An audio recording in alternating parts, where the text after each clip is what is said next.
এই মুহূৰ্তত আপোনালোক সকলোৰ কাৰণে এটা গুৰুত্বপূৰ্ণ খবৰ লৈ আহিছোঁ। মাননীয় অসমৰ মুখ্যমন্ত্ৰী মহোদয়ে ইতিমধ্যে অলপ আগত এটা প্ৰেছ মিট কৰিছিল আৰু তাতে মুখ্যমন্ত্ৰী মহোদয়ে যিবিলাক আত্মসহায়ক গোট আছে, আত্মসহায়ক গোটৰ মহিলাসকলক এটা গুৰুত্বপূৰ্ণ খবৰ আৰু বাৰ্তা দিলে। গতিকে যিবিলাক গোটৰ মহিলা আছে তেওঁলোকে ব্যৱসায় কৰিবৰ কাৰণে চৰকাৰে আপোনালোকক এটা ব্যৱস্থা কৰি দিব।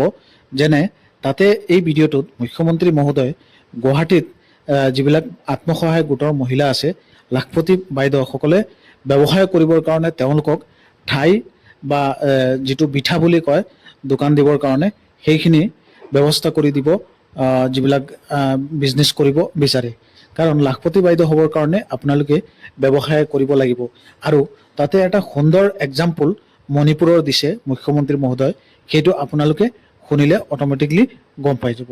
গতিকে আহা পোনপটীয়াকৈ ডাইৰেক্ট মুখ্যমন্ত্ৰী মহোদয় যিটো লাইভত কৈছিল সেইখিনি আপোনালোকক শুনাই দিওঁ, তেতিয়াহ'লে অট'মেটিক বুজি পাব। আপোনালোকে দেখিছে যে গুৱাহাটীত যি নতুন অনুষ্ঠান হ'ল, কেইদিনমান আগতে প্ৰাগজ্যোতিষপুৰ মেডিকেল কলেজ হৈছে, গুৱাহাটী মেডিকেল কলেজৰ নতুন বিল্ডিং হৈছে, ফ্লাইঅভাৰ হৈছে।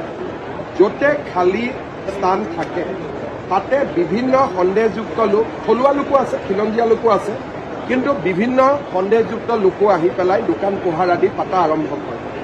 পৌৰ নিগমক মই এটা পলিচি বনাব কৈছোঁ যে গুৱাহাটীত যি ভেণ্ডিং কৰিব পৰা জোন থাকে সেই জোনবিলাকত প্ৰথমতে আত্মসহায়ক গোটৰ মহিলাসকলক সুবিধা দিব লাগে।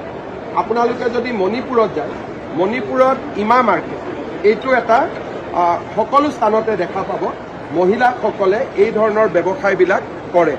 কিন্তু আমাৰ অসমত বা গুৱাহাটীত তেনেকুৱা এটা পৰিৱেশ নাই।